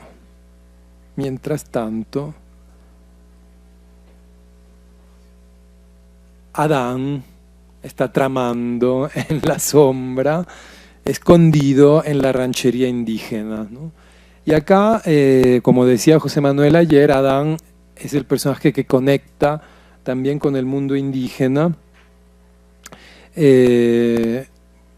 cuando llega Adán a la ranchería, que es un grupo de 20 chozas miserables de barro entreverado con carrizos y los techos son de paja. Adán, cuando llega, convoca al pueblo de una forma muy violenta. Estos símbolos del diablo son taimados como una mula. Indios tarugos, si no salen les quemo el rancho, oyeron, les quemo el pueblo, tráeme un montón de paja, si al contar a 3 no sale el jefe, prendo fuego, ¿no? Y bueno, cuando es que había una... Bueno, es que hay una secuencia que aquí corté, pero donde Adán dice, me manda el gobierno, y el pueblo dice, ¿cuál de los 3? ¿No? ¿Cuál era? ¿El municipal, el estatal o el federal? ¿No? Dice los 3. Era como una... es como la evidencia, ¿no?, de una triple explotación, triple opresión que sufren los pueblos indígenas y que Adán las representa todas, ¿no? Dice Adán, me manda, esto está en el folio. Sí, lo que pasa es que yo aquí lo corté, ¿no? Sí, lo corté y porque... Le dice, me manda el gobierno, dice Adán, ¿no? Y el cacique del lugar le dice, ¿y cuál de los 3 gobiernos, patrón? Sí.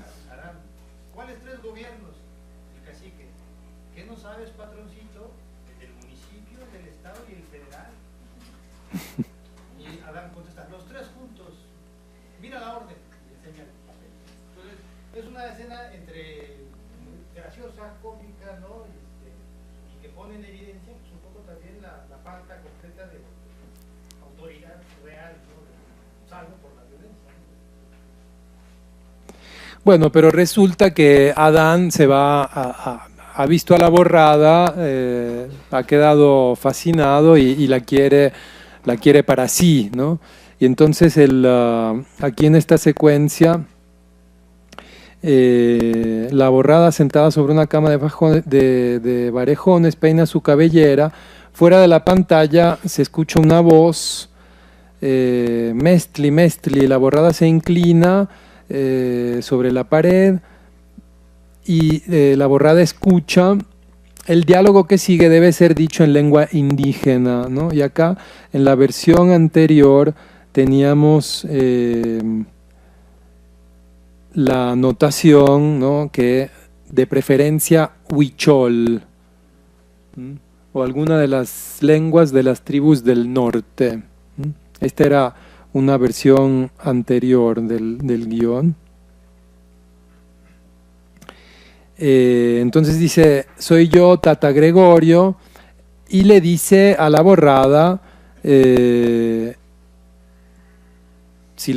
está silenciosa, indiferente, que lo mira con gravedad, con majestuosidad, como una reina, una princesa. El hombre que ha llegado será tu marido. Pensé que así sería desde que lo vi en el arroyo. Es nuestro destino, ¿no? Vean la fatalidad. También quizás la fatalidad melodramática que decía ayer Paula, ¿no?, o anteayer. Pero serás su mujer para vencerlo. Así lo hicieron nuestros padres cuando vino el primer blanco. Y la borrada dice, pero Malincín tuvo hijos y todos fuimos vencidos. Tú no los tendrás, por Tata Jesucristo.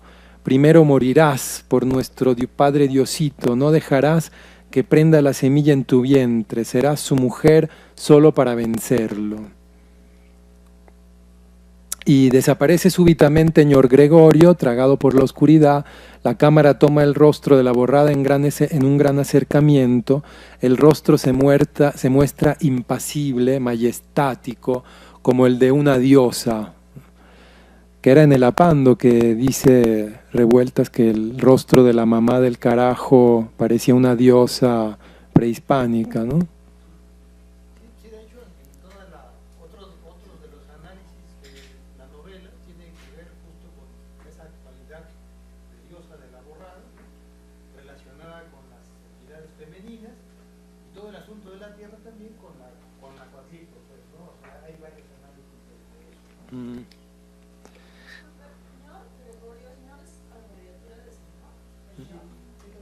Creo que sí. Sí, creo que sí. Y entonces escucho una voz que continúa hablando en lengua indígena, posiblemente huichol, y que dice este texto, que es el mismo que está en la novela. Al saberse que Malitzin estaba encinta, los pueblos arrodillados tocaron con su frente el polvo inmenso de donde habían nacido. Las frentes sobre el polvo hundieron pequeñas cuencas ovales que luego endurecieron con el tiempo nocturno que sobrevino. Gigantes iglesias como agaves de piedra salieron de las frentes y una lluvia se estableció. Comenzaba el manto de lágrimas. Malitzin era el misterio y la puerta, el arco. Bajo su piel crecía el agua nueva. Los pueblos todos, olmecas, tepanecas, xochimilcas, tarascos, mixtecas, zapotecas, inclinaron el rostro para que no les fuera visto, sepultándolo en la tierra junto a los dioses. Algo los abandonó. Una estrella última surcó el espacio como sin dejar huella. Y en la novela es cuando después de este texto se citan las palabras tomadas del texto de Bernardino de Sahagún, donde Quetzalcóatl dice: no podrán impedir mi ida, ya me tengo que ir, ya los abandono, ¿no? Y que es como el sentimiento de abandono de los dioses a raíz de la conquista, ¿no? Entonces hay una clarísima, evidentísima asociación histórica, histórico-mítica entre el momento de la llegada de Adán a esa ranchería de indios miserable y la conquista de México por Hernán Cortés, ¿no? Y una referencia como vínculo ideal entre la Borrada y la Malinche y entre Adán y Cortés. Adán como conquistador violento y la Malinche, en este caso la Borrada, como la que va a tratar de resistir en ese momento, como tratando de reivindicar el pasado indígena, ¿no? Darle un rumbo diferente a la historia en ese momento, ¿no? Como si fuera una nueva oportunidad. Y por eso la Borrada se dirige a la choza de esta ña Demetria, que sería como doña Demetria, herbolaria del pueblo, una vieja extraña, fea, acompañada de otra mujer, cuece en un anafre, al rincón de la choza algunas hierbas en una amplia olla. Al centro de la estancia, la Borrada, sentada la turca, la cabeza inclinada sobre el pecho, espera. El siguiente diálogo deberá ser dicho siempre en lengua indígena y con títulos en español. No pasará nada, con ayuda de la Virgen, no nacerá el hijo, no nacerá el indino, no nacerá el mal, no se perderá nuestra raza. Ña Demetria arroja en el interior de la olla unas hierbas que desmadeja previamente. A tiempo que arroja las hierbas a la olla, dice los varios ingredientes, el epazote, el azopacle hará el milagro y defenderá tu vientre.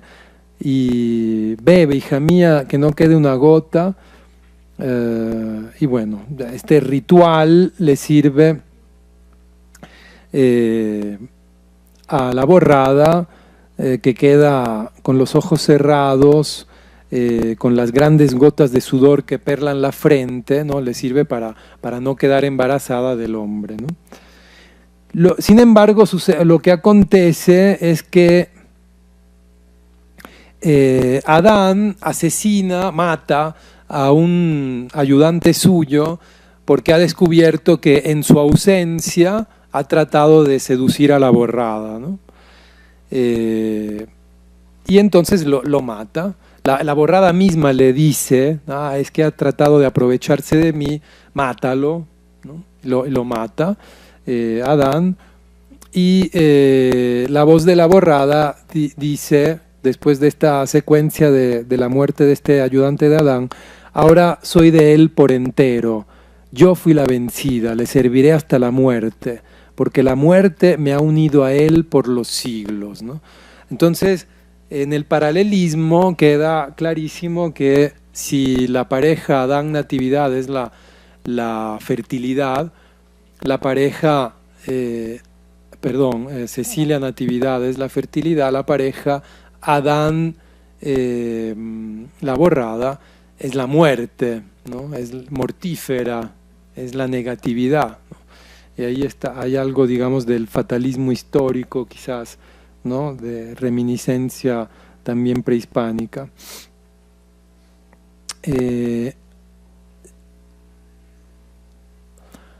Adán es el asesino de Natividad, tiene que matar a Natividad. Pero aquí en esta secuencia es el cortejo nupcial del matrimonio entre Cecilia y Natividad, que en el guión se visualiza, ¿no? Se pone en escena, se narra ese matrimonio que es ya la coronación de la unión de la fertilidad, ¿no? O sea, es ya el clímax de la esperanza, ¿no? Del momento de celebración, pero que sin embargo hay una sombra, digamos, que cae sobre ese cortejo nupcial por la presencia de la borrada. La cámara hace un dolly hacia la parte final de la columna y pone en cuadro en un medio acercamiento atrás de las rejas del atrio a la borrada. La cámara se aproxima aún más hasta llegar a un gran acercamiento del rostro de la borrada. Es un rostro impenetrable, que no dice nada, pero que a la vez tiene algo de fatal, ¿no? Entonces, es una presencia inquietante. ¿Por qué? Porque la borrada está conectada a Adán, que ya está planeando el asesinato de Natividad, y sin embargo la borrada tiene un papel ahí de advertir. Cuando la borrada regresa a la choza de Adán, vemos que hay una penumbra casi absoluta dentro de la cual apenas se dibujan los objetos extrañamente. En el primer término de la escena, sentado en un banco con la cabeza entre las manos, se encuentra Adán en un rincón como un fantasma, la borrada. Borrada, ¿estás ahí? Un gran close-up de la borrada. Sí, Adán, aquí estoy. ¿Dónde estás? ¿Por qué tan lejos? Arrímate, no enciendas la luz. La cámara retrocede para tomar a la borrada en el momento en que se desprende de su rincón y se dirige al sitio donde se encuentra Adán. Cuando llega hasta donde está Adán, se sienta en el suelo a sus pies. Adán, palpando en el aire como si estuviera ciego. ¿Dónde estás? Con voz lejana, aquí. No vayas a encender ninguna luz. Se casaron por la tarde. Mira, borrada. No necesitas decirme nada. Vas a matar a Natividad, ¿no? Adán silbante, sí. No lo hagas, Adán. No vayas a matarlo. Esa sangre no debe caer sobre ti. Adán, con terrible voz de llanto, borrada, borrada. Esa muerte es distinta a todas las demás. A la de Guadalupe, a la de Valentín, a la de Onofre. Esa muerte es peor que un pecado. ¿Qué quieres decir? Esa muerte es distinta. Hay un gran acercamiento del rostro de Adán. Es un rostro en el que se manifiestan los más encontrados sentimientos. Rabia, impotencia, pavor, locura. Pobre actor, ¿no? Borrada. Borrada, ¿dónde estás? ¿Por qué te fuiste? No me he movido de aquí. Al oír estas palabras, Adán se levanta hasta ponerse en pie. La cámara gira hacia arriba y entonces aparecen, vistos en gran acercamiento, el cuerpo y la cara de Adán tomados desde un ángulo bajo máximo. La cámara hace el movimiento necesario para que vea cómo el pie de Adán se levanta y golpea hacia la propia cámara con la planta, como pegando sobre el rostro de la borrada que se supone en el sitio de la cámara. esas tomas, ¿no?, que hacía Orson Welles en Contrapicado, ¿no? Aquí ya revueltas. De los movimientos de cámara, este es uno de los que es como interesante, ¿no?, en la descripción de cómo debe realizarse, y el otro también, el que tú habías señalado antes, de cómo toda la acción en realidad se ve en reflejo también, pero sobre el agua, ¿no? Reflejo sobre, y ahí hay un contrapicado incluso desde abajo del agua. Luego voy a buscarlo. Sí, la puesta en escena es fenomenal. Reverso de la situación anterior, medio acercamiento de la borrada, a quien el pie de Adán hace rodar por el suelo. La borrada cae tendida, pero vuelve a incorporar medio cuerpo sin levantarse del suelo, retrocede arrastrándose cierta distancia, su rostro es el mismo rostro impasible de siempre, y aquí Adán decide: ve por Gabriel y Melitón, que traigan sus caballos, dile que ya saben para qué es. Y la borrada, voy. Voy a resumir, porque ya no hay tiempo. Ya aquí Adán ha decidido, no sé si en la tarde vamos a continuar con esto, no sé. Que dedicamos como una media hora, una hora, terminar de ver el guión, algunos aspectos, y luego pues dejar Sí. la hora final para que todo el mundo pueda participar con alguna cuestión que le interese, ¿no? Sí, porque aquí, bueno, el asesinato de Natividad queda fuera de campo. Natividad, la cámara se queda con Cecilia, Natividad está afuera, solo se escucha la voz, se escuchan los ruidos del asesinato, y se ve el rostro de Cecilia, que reacciona cuando se da cuenta de lo que ha pasado, pero no se ve el momento del crimen, ¿no?, del delito. Pero lo que sucede es que en el funeral de Natividad, Úrsulo llama a la huelga, ¿no? La huelga ya estaba planeada, pero la muerte de Natividad no la detiene, y es más, ¿no?, Úrsulo la proclama durante el funeral de Natividad, ¿no?, como tratando de tomar el lugar de Natividad, ¿no? Pobre Úrsulo, que lo intenta, ¿no?, pero no es Natividad. Entonces comienza la huelga a raíz de la muerte de Natividad, y el liderazgo de la huelga es tomado por Úrsulo, ¿no? Y es entonces cuando, digamos, se empieza a vislumbrar, ¿no?, la posibilidad de que Úrsulo sustituya a Natividad también como pareja de Cecilia, pero ya va a tener completamente otra significación, ¿no? Bueno, yo lo dejo aquí por ahora.